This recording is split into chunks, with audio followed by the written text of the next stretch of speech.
한번 같이 따라서 하겠습니다. 100 빼기 1은 100 빼기 1은 0이다. 말도 안 되죠? 두부 장사가 아들에게 물었습니다. 아들아, 이 두부 10개에서 5개를 빼면 몇 개 남았냐, 몇이냐 라고 물으니까 아들이 2입니다 라고 대답을 했습니다. 어떻습니까? 왜 그렇게 대답을 했을까? 생각해 보니까 왜 이겠습니까? 숫자를 뺄 셈을 모르니까 그런 거죠. 답이 틀린 것입니다. 계산을 잘못했기 때문에 2가 나온 것입니다. 100에서 하나를 빼면 수학적으로는 99입니다. 그러나 영적으로는 100에서 하나를 빼면 0이 된다는 사실입니다. 무슨 말이냐면 100가지를 잘했는데 하나를 실수하면 앞에 잘한 것도 무효가 될 수 있다는 얘기죠. 예를 들어보면 우리 초등학교에서 제일 마지막에 릴레이 달리기를 합니다. 그런데 10명의 선수가 달리는데 작전을 쓰죠. 첫 번째 선수와 마지막 주자는 제일 잘하는 사람으로 보통 배치를 합니다. 1번부터 9번까지 잘 달려서 1등을 하고 있는데 10번째 선수가 잘 못하면 또 넘어지거나 다른 길로 가면 꼴찌를 할 수밖에 없다는 얘기입니다. 마지막에 잘해야 되는 것이죠. 다 잘했어도 마지막 하나가 잘못되니까 상을 받지 못하는 것입니다.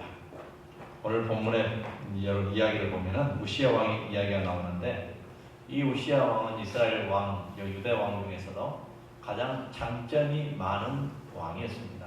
그리고 하나님 앞에도 가장 잘했던 왕 중에 한 명입니다. 이 우시야 왕의 장점은 100가지였죠. 100가지 중에서 99가지였지만은 단점이 하나 있었는데 그것도 마지막 다 늙음하게 단점이 하나 나타나서 결국은 무효가 되어버린 사람입니다. 장점을 보면 16살에 왕이 되었습니다. 그래서 52년 동안 왕좌에 있었던 사람입니다. 하나님 보시기에 정직하게 정치를 했던 왕입니다. 하나님이 기뻐하셨어요. 하나님의 선지자 스가랴와 친숙하게 지내면서 신정정치, 하나님 중심으로 정치를 했습니다. 하나님이 그래서 형통하게 축복해 주셨죠. 그리고 하나님이 도와주셨습니다. 암몬 나라가 조공을 바쳤습니다. 나라가 강성해졌습니다. 이름이 널리 퍼진 유명한 왕이 되었습니다. 그리고 광야의 망대를 세워서 북방을 튼튼하게 했고 물 웅덩이를 만들어 언제든지 가물때에도 물을 공급받을 수 있도록 했던 사람입니다. 큰 군대의 용사 장군만 2,600명, 또 무기도 굉장히 강한 군대가 되었고 건장한 군대만도 30만 명이 넘는 군인을 데리고 있었습니다. 신무기도 많이 개발했습니다. 하나님의 기이한 도우심이 있었던 왕입니다. 나라가 점점 강성하게 되었죠. 이같이 좋은 일이 많이 있었던 왕입니다. 그러나 왕에게는 이렇게 좋은 일만 있었던 것이 아니죠. 안 좋은 부정적인 것 딱 하나가 이제 마지막에 나오는데 그 전까지는 부정적인 것 하나도 없었어요. 하나님께 항상 좋게 했고 축복을 많이 받은 그런 왕이 바로 우시야 왕이었습니다. 이 왕의 약점이 하나 나옵니다. 16절에 우시야 왕의 한 가지 잘못이 나타나고 있습니다. 그래서 우시야 왕은 모든 것이 무효가 되어버린 왕입니다. 100 빼기 1은 0이었습니다. 16절은 이렇게 기록합니다. 그가 강성하여짐에 그의 마음이 교만하여 악을 행하여 그의 하나님 여호와께 범죄하되 곧 여호와의 성전에 들어가서 향단에 분향하려 하니라. 하나님의 일, 선지자의 일, 제사장의 일을 빼앗아가버린 사건입니다. 이것은 제사장의 일을 빼앗아가는 것이 아니라 하나님께서 맡겨주신 일을 자기가 대신하는 것입니다. 다시 말하면 하나님의 말씀을 거역했기 때문에 하나님을 무시한 처사가 된 것이죠. 52년 동안 그렇게 좋았던 이 왕은 한마디로 한 단어로 말하면 악을 행하였습니다. 이 악한 것 한 가지가 무효가 된 것이죠. 아니 하나님 앞에 가서 제사 드리고 향단에 불을 피우고 하는 게 뭐가 큰 죄가 됩니까? 라고 말할 수 있는데 죄 중에서 가장 큰 죄를 짓게 된 것입니다. 그때 용기 있는 제사장 왕들 중에서 이 제사장 아사랴가 80명을 뽑았습니다. 그리고 들어가서 왕에게 이렇게 강성한 왕에게 정면으로 도전을 했습니다. 우시아여 여호와께 분향하는 일은 왕의 할 바가 아니요 오직 분향하기 위하여 구별함을 받은 아론의 자손 제사장들이 할 바니 성소에서 나가소서. 왕이 범죄하였으니 하나님 여호와께서 영광을 얻지 못하리이다. 요시야 왕은 분향하려다 말고 부들부들 떨면서 오늘 본문에 보니까 바로 문둥병이 온 게 아니라 화를 냈다고 성경은 기록되고 있습니다. 그때 화를 내니까 그때에 문둥병이 발했다고 말합니다. 모두 달려들어 우시아 왕을 끌고 갔고 죽을 때까지 별궁에 가두어 놓고 비참하게 사는 사람이 되었던 것입니다. 다 좋았는데 하나가 안 좋았어요. 시작은 좋았는데 마지막 끝이 좋지를 못했습니다. 그래서 100에서 하나를 빼면 무효가 되는 것입니다. 엄청나게 큰 온천 수영장에 물을 갑자기 빼기 시작하는 거예요. 다 나가라고 그러고요. 그래서 물을 다 빼는 거예요. 뭔 일이냐고 그랬더니 똥덩어리가 하나 발견됐다는 겁니다. 누가 똥을 싸는 거예요. 그 물을 다 빼는 거예요. 아무리 좋은 물이 다 있다 할지라도 똥덩어리 이만한 거 하나 때문에 물을 다 빼는 겁니다. 다 무효예요. 버리는 것입니다. 100에서 하나 빼면 무효가 될 수도 있습니다. 여러분 우시아 왕이 하나가 문제였는데 교만하여 악을 행하였다는 거예요. 교만입니다. 교만은 하나님께서 교만한 자는 대적하신다고 말씀하셨습니다. 다 잘해서도 악을 행하면 망가지는 거죠. 이 교만은 세 가지 죄악을 잉태합니다. 교만 때문에 우시아 왕은 잘 되었고 잘 나가다가 문둥병에 걸려서 별궁에 갇혀서 결국은 죽게 됐던 이야기죠. 교만은 첫째로 자기 위치 판단에 있어서 혼돈을 가져오는 거예요. 교만합니다. 대통령이 있고 국무총리가 있는데 국무총리가 대통령이 좀 모르고 뭘 잘 모르니까 자기야 뭘 좀 잘 알고 이런다고 해서 어느 정도 해보다가 무시해버리고 그냥 자기 마음대로 해버립니다. 이게 교만이죠. 위치 파악을 못하는 거예요. 총리의 위치와 대통령의 위치가 다른데 총리가 대통령의 일까지 다 하려고 하는 경향입니다. 위치 파악이 안 되는 겁니다. 교만했을 때 하는 얘기죠. 우시아 왕은 52년 동안 왕노를 하다 보니까 착각에 빠진 겁니다. 자기가 무엇이든지 다 할 수 있다고 생각한 것이죠.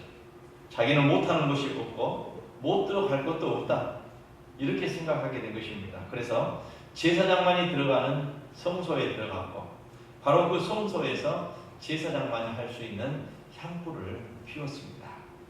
자기 위치 파악에 혼돈이 왔습니다. 이것은 교만했기 때문인 것입니다. 전에는 그렇지 않았습니다. 하나님의 종 선지자를 옆에 모시고 살면서 선지자가 하나님께 듣고 와서 하라는 대로 순종하며 했던 왕입니다. 그래서 하나님께서 복을 주셨고 하나님께서 큰 은혜를 베푸셨습니다. 특별히 스가랴 선지자를 옆에 두고 신정 정치를 펼쳤던 사람이 바로 이 사람입니다. 그러나 이 스가랴 선지자가 세상을 떠나자 그 후부터 경거망동하게 된 것 같습니다. 5절은 이렇게 말합니다. 하나님의 묵시를 밝히 하는 스가랴가 사는 날에 하나님을 찾았고 사는 날 동안은 하나님을 찾았는데 그가 여호와를 찾는 동안은 하나님이 형통하게 하셨더라. 그런데 스가랴가 살지 않고 죽은 후에는 아마 하나님을 이렇게 찾지 않냐고 자기 마음대로 했던 것 같습니다. 자기 위치를 찾지 못하고 벗어나는 죄를 범하게 된 것이죠. 우주 역사상 가장 먼저 일어난 죄는 루시퍼의 반란입니다.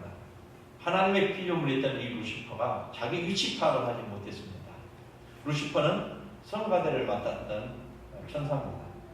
그런데 하나님의 가장 옆에서 하나님의 좌정하고 계신 가장 옆에서 찬양대를 맡았던 이 루시퍼가 위치 파악을 하지 못하고 하나님과 똑같이 되고 싶은 마음이 일어나서 하나님과 전쟁을 일으키게 됩니다. 결국은 그가 이제 마귀가 된 것이죠. 솔로몬은 이렇게 말합니다.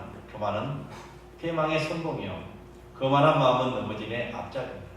겸손한 자와 함께하여 마음을 낮추는 것이 교만한 자와 함께하여 탈취물을 나누는 것보다 낫다고 말씀하고 있습니다.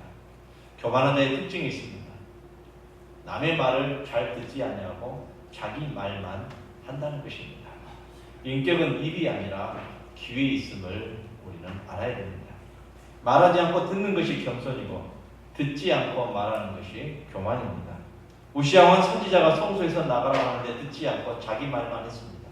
결국은 쫓겨났다는 것이죠. 중국 춘추 전국시대에 있었던 이야기 중에 하나입니다. 위나라 문우가 어느 날 신하들을 불러 모읍니다. 그리고 한 사람에게 물었습니다. 나를 어떤 왕으로 생각하느냐? 예수님께서 물으셨죠. 세상 사람들이 나를 누구라 하느냐? 너희는 나를 누구라 하느냐? 이 물은 것 같은 것입니다. 신하는 하나같이 똑같이 왕은 참으로 어디신 왕입니다. 왕은 참으로 너무너무 좋으신 분입니다. 하면서 입에 침입안으로 칭찬을 해주었습니다. 그때 책황이라는 신하가 왕 앞에 설 차례가 되었습니다. 이 신하가 당당하게 말합니다. 왕은 참으로 어지신 왕입니다.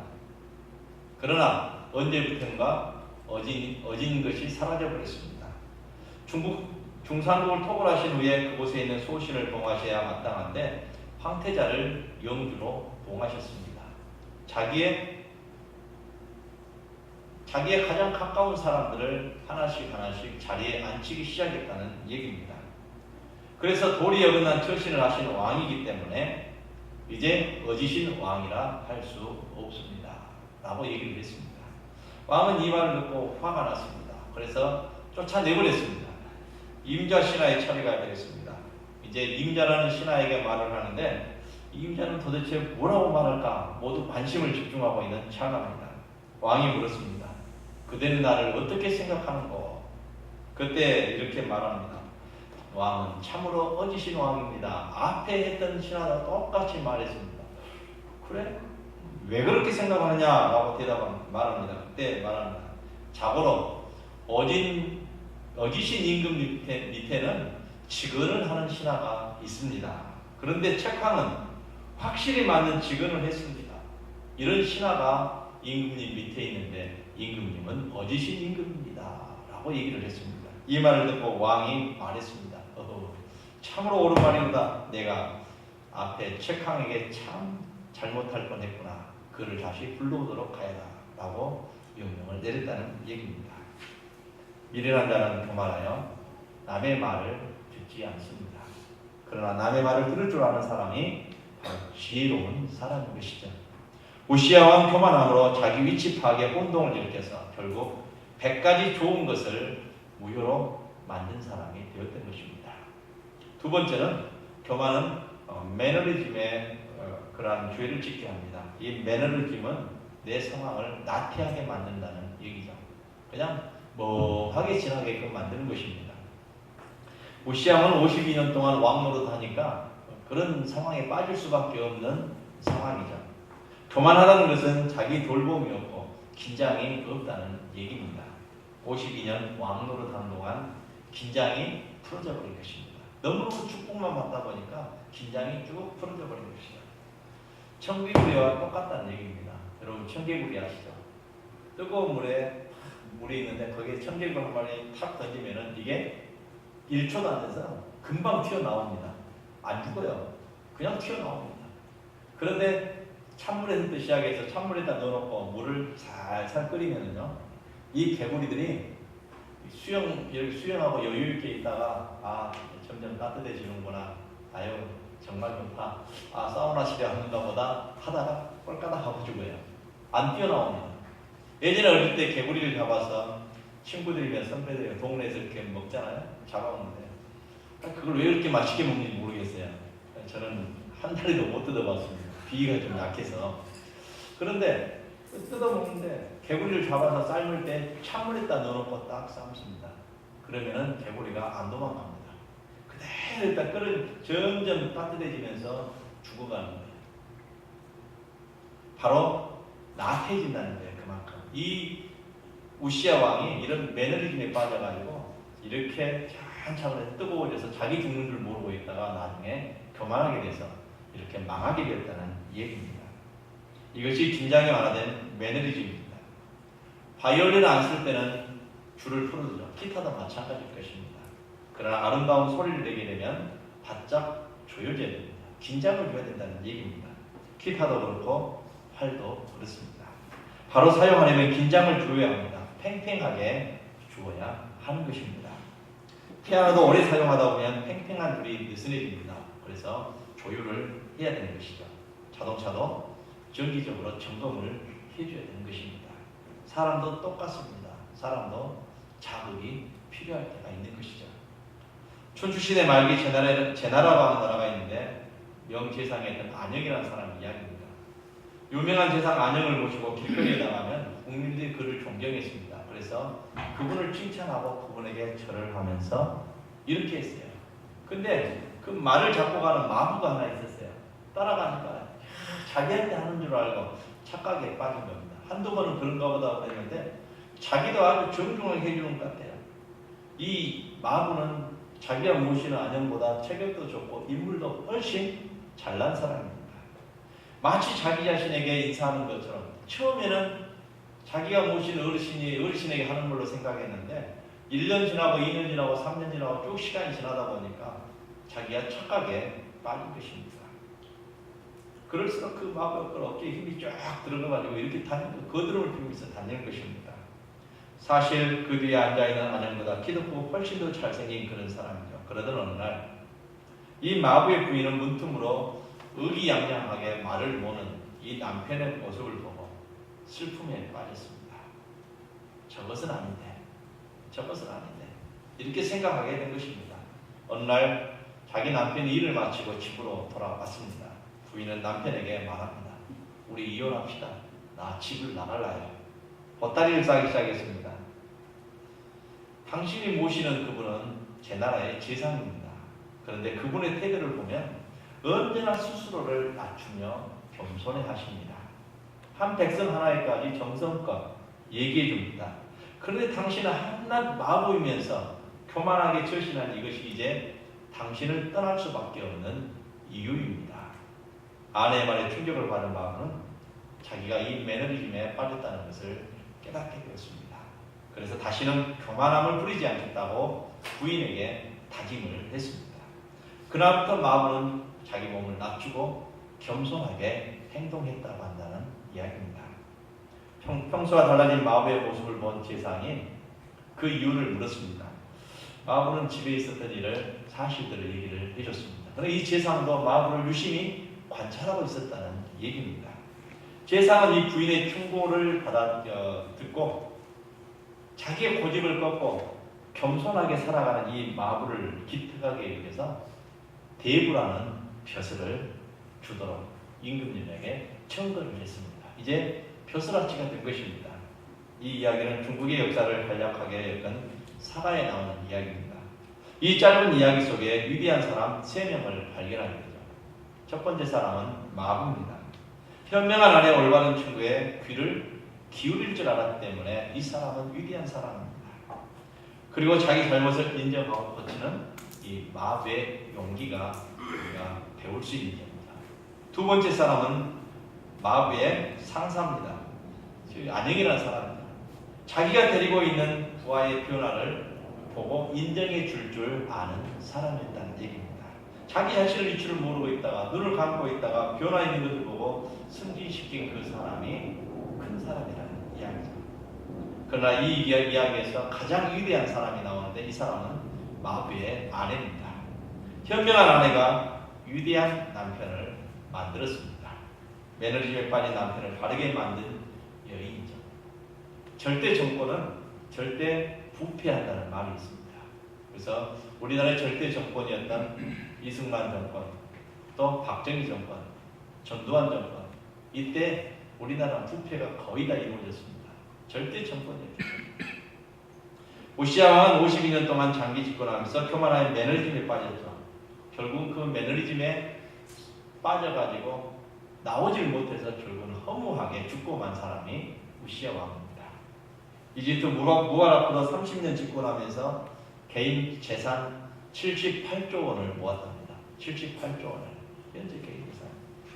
나라를 가난하게 만들었습니다. 자기 혼자 부자입니다. 백성들은 거지입니다.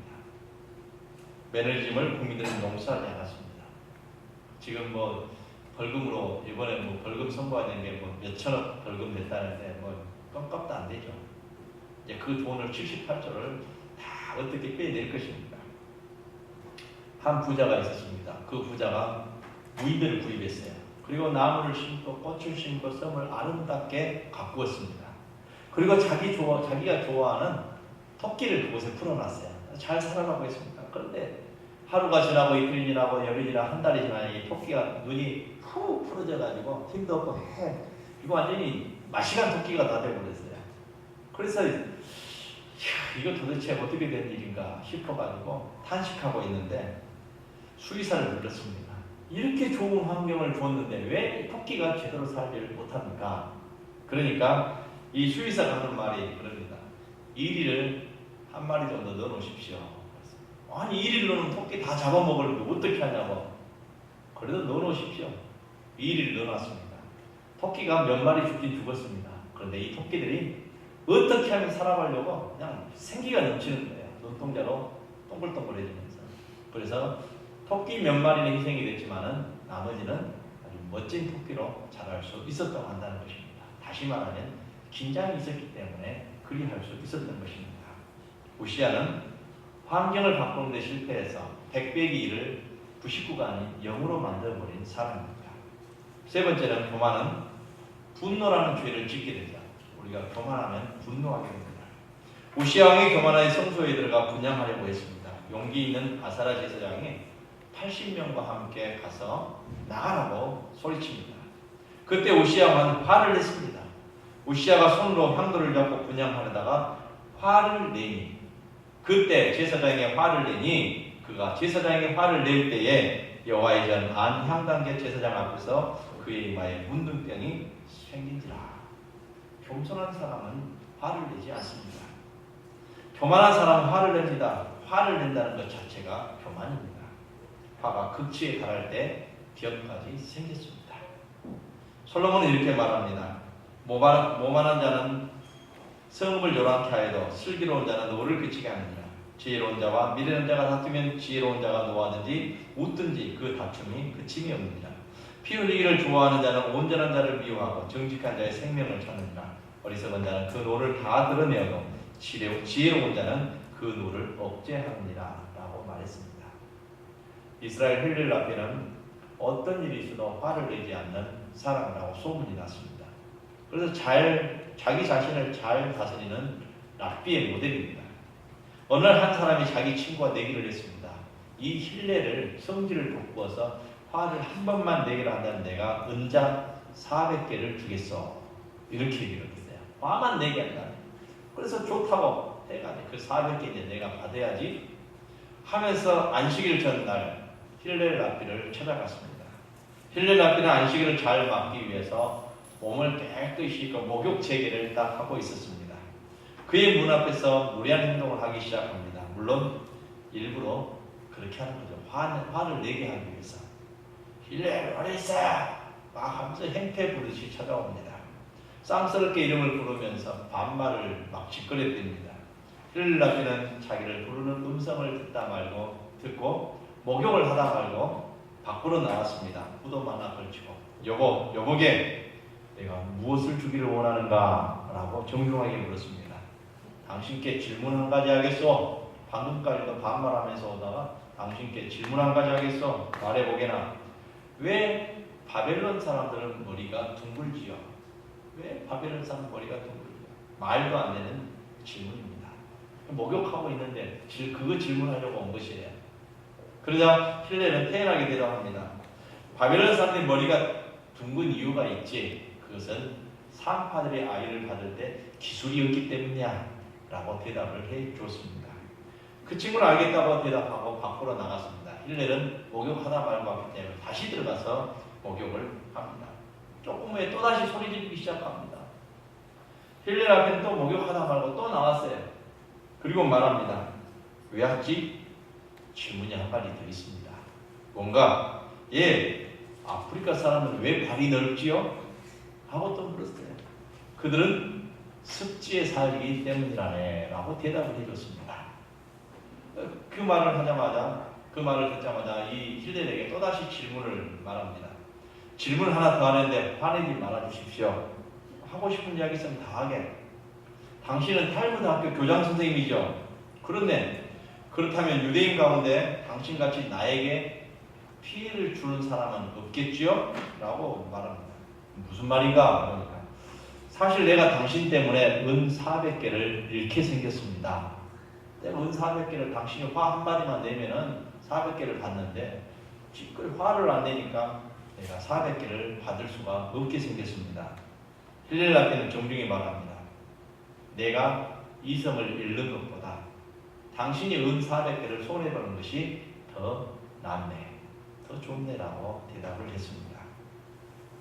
이같이 힐렐라는 일생 동안 평생에 있어서 어떤 일에도 화를 한번 내지 않냐고 살았다는 얘기입니다. 분노와 거리가 먼 사람으로 살아간 것이죠. 어느 목사님이 분노에 대해서 설교하고 났을 때 어떤 한 부인이 목사님을 찾아왔습니다. 목사님, 저는 성질이 좀 급해서 문제입니다. 가끔씩 분노가 폭발됩니다. 그런데 그때뿐입니다. 1분도 안 돼서 또다시 분노가 나타나고 또 1분도 안 돼서 또다시 나타나고 보기만 하면 화가 납니다. 이 말을 듣고 목사님이 말합니다. 이 엽총도 그렇습니다. 한 방이면 끝나죠. 그런데 한 방만 쏘면은 그대로 박살이 나고 마는 것입니다. 이 우시야 왕의 한 번의 화가 결정적이었습니다. 100 빼기 1은 0입니다. 우시야 왕이 우리에게 그런 진리를 보여주고 있습니다. 100가지 잘해도 하나가 부족하면 모든 것을 무효화시킬 수 있는 것입니다.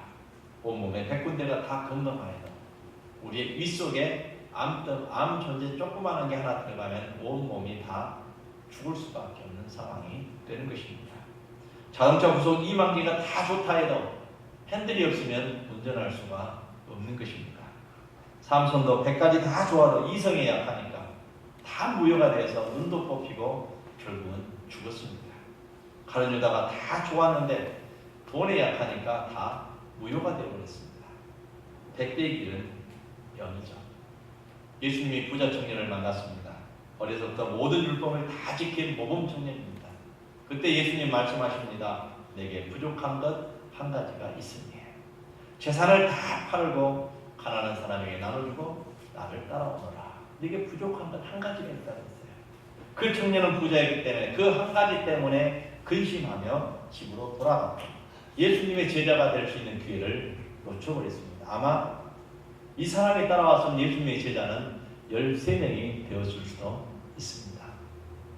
다 좋아도 한 가지 부족으로 가장 귀중한 구원을 얻지 못합니다. 아마 우리는 그 청년을 혹시 왜 어떻게 됐는지 모르겠지만 돈 때문에 예수님을 영접하지는 못했을 것 같습니다. 만날 수 없을지도 모릅니다. 영혼을 향하여 영원하지 않은 것을 포기하지 못했던 것이죠. 그렇습니다.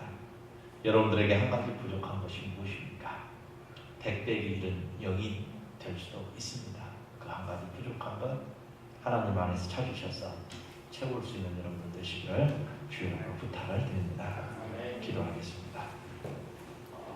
하나님 아버지 감사합니다. 우리가 목사가 되고 장로가 되고 집사가 되고 권사가 되고 또 10년, 20년, 30년 신앙생활을 해왔습니다. 다 잘했다고 할 수는 없지만 그래도 나름대로 잘했다고 생각합니다. 그러나 한 가지 혹시 우리가 교만하지 않는지 생각하게 하시고 그 한 가지 부족한 것 그것 때문에 무효가 되지 않을지 우리 자신을 돌아보게 하시고 그 부족한 것 한 가지도 온전하게 하여 아버지 하나님께 영광 돌리는 아름다운 성도들이 될 수 있도록 주님이 인도하여 주옵소서. 예수님의 이름으로 기도하옵나이다. 아멘. 이제는 우리 주 예수 그리스도의 은혜와 하나님 아버지의 사랑하심과 성령님의 교통하시고 인도하시고 역사하심이 한 가지 부족한 것 겸손하여 하나님께 영광 돌리며 살아가기 원하는 우리 모든 성도들 위해 이제부터 영원토록 함께 하옵기를 간절히 축원하옵나이다. 아멘.